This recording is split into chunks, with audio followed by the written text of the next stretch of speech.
I am speaking about Asia's role in global governance. This is one of my pet areas of interest as a political scientist. Um, Global governance, as you know, the term is basically about gaps in policy making at the international sphere. There are certain gaps which cannot be filled by domestic policy making. So, for example, the environment. Environment is a cross-cutting thing. You cannot restrict carbon emissions in your own country and hope to have a cleaner environment because the air does not accept political boundaries. Right? So your neighbors will also have to cooperate and agree to carbon emissions. You cannot resolve issues like human trafficking that are organized by criminal syndicates that crisscross borders. More often than not, you cannot counter terrorism through a single nation's actions because the terrain as well as the tactics and the havens that terrorists have again crisscross national boundaries. So you have this whole transnational discourse that's emerged in the last 20 years about how to govern the gaps in certain issue areas which cannot be single-handedly resolved. Right? It needs multilateral cooperation, either regional or even global multilateral cooperation. So global governance, the discourse has evolved, especially in the post-Cold War era, because it was felt that now there are no longer two opposed camps. You can create a cooperative milieu in which East and West, North and South can come together and agree that certain issues are beyond the ability of a single nation to resolve. So governance, the global governance discourse in many ways is again a liberal discourse, as you can understand, because they say that it is governing without a world government, right? We don't have, the United Nations is not a world government. As we know, United Nations has no enforcement capacity of its own, and it has to go back and rely on member states. So global governance essentially requires high level of political will and coordination among nation states, and of course the involvement of other powerful players like multinational corporations and increasingly NGOs and civil society actors. So the whole idea is that if you come together, put innovative solutions on the table and talk about how through mutual give and take we can resolve these commonly shared problems that are not limited to a single state. Right? So some of the manifestations of global governance have been controversial. For example, this whole debate about the right to protect or R2P, it came about as a result of the era of humanitarian interventions in the 1990s. And so I will talk about a few issues that come under global governance and how Asian states have generally approached it and what their approach has been thus far and where they have been found lacking. At the outset, let me say that Brahma Chelani mentioned yesterday about the importance of creating new norms and new rules for governing the planet. And you are unable to do that unless there is a degree of high level of trust and cooperation among states saying, yes, this is a commonly shared problem, yes, we need to work together on this. Right? So at that level, it is also, global governance basically a kind of, I would say, a response mechanism to the impotence of the nation-state system. The old nation-state system where everything that happens within my own territory is nobody's business, and what happens outside is not my business. Right? Global governance is actually requiring states to think about common problems. So one of the problems with Asia with regard to global governance is that these rules and new norms that need to be created have emerged from the liberal precept of governance. Governance meaning what? How do you, most plainly speaking, accountability of authorities to people, right? That's the simplest understanding I have of governance. So how can authorities be held accountable for their policies to their people? It's a very liberal democratic idea. So therein lies a contradiction. We have a number of states in Asia that are not liberal democracies. Right? If you talk about governance, maybe in the European Union context, it might make sense because there is some kind of common political culture there. Right? You don't have any more dictatorships. Spain, I think Spain was the last dictatorship Europe had, 1974. Ever since it hasn't. So one of the problems is with this notion of governance and how far it should be allowed to go.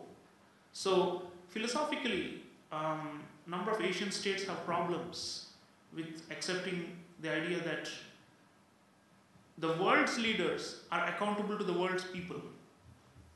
That is global governance in a nutshell. Right?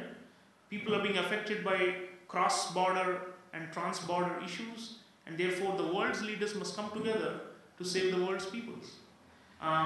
This has not happened in a number of cases. I'll come to them. But one of the first controversial ones I mentioned, was the right to protect. Here, the old Westphalian idea of sovereignty, meaning you can do whatever you want with your own people, is under increasing challenge. And there is supposedly a new soft norm emerging in international law for intervention to protect people against grave human rights abuses by their own governments, if necessary. So, Asian states have been very, very, very similar to African and Latin American states to R2P, and for valid reasons, because as you know, the doctrine has been more or less misused by a number of major powers as a pretext for strategic interventions, for economic or other goals. So there is a huge question mark about the legitimacy and the acceptability of the right to protect. Okay? So whenever this happens, you have people saying that Asian states and developing countries are not rising to the occasion and are obstructing more humane global governance because every citizen has a right for political freedoms, and if they are being denied, then Asian states are actually protecting killers or protecting, that's usually the discourse that goes around. Most recently, you saw in the case of Syria how China and Russia have been attacked in the West as basically siding with a brutal Assad dictatorship and enabling mass killing. So the liberal discourse has always been in favor of expanding or breaking down sovereignty and expanding human rights so that they can be enforceable anywhere and not restricted to nation states. But in Asia, there is strong resistance to the idea, and I don't think it is anywhere close to being a real international law. R2P is still hot potato, political hot potato. And the only problem with the resistance to R2P is that it leads to some kind of transition between traditional sovereignty and the more robust issue where individuals are sovereign. It's not states, right? Kofi Annan used to talk about individual sovereignty, right? And that we must protect every single individual. So what all this means is that the capacity of Asia to formulate rules with regard to this aspect is weak.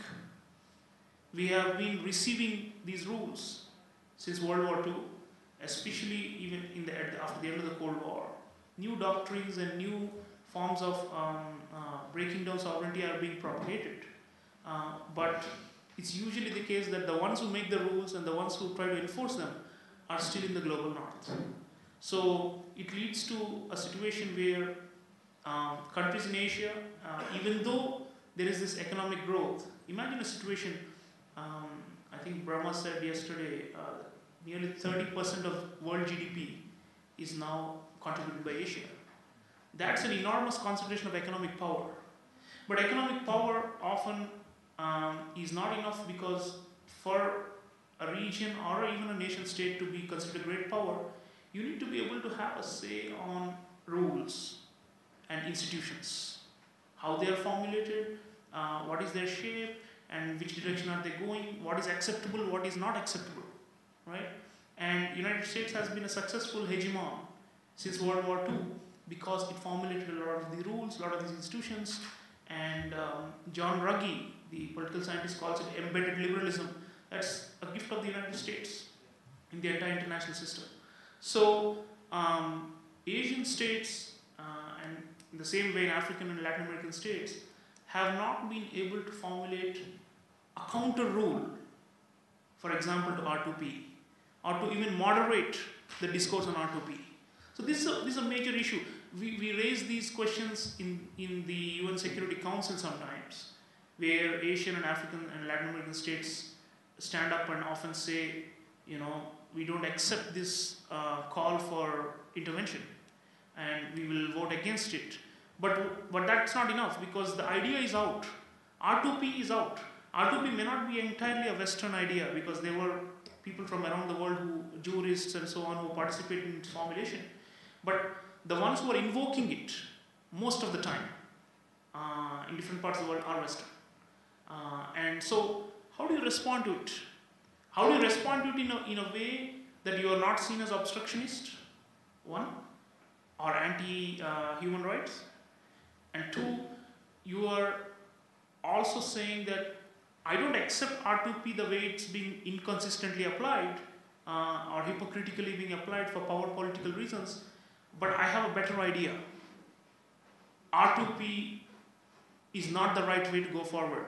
Here is my phrase that is more appealing, and here is all this body of literature supporting my phrase. None of the major emerging powers, not to mention the LDCs, have been able to formulate these kind of fresh ideas. Yesterday, Professor Ikeda mentioned human security. That is an interesting Asian idea that's been mainstreamed. But there are very few such concepts that emerge from Asia, Africa, or Latin America that go on to become the agenda-setting issues for global governance. Right? So this is, I think, a systemic problem. You can take any position on R2P. The point is, it's not about voting once or twice. It's about what is the alternative that you want to see happening. Because the old Westphalian sovereignty is no longer working, right? It's not being accepted by some powerful states of the global north.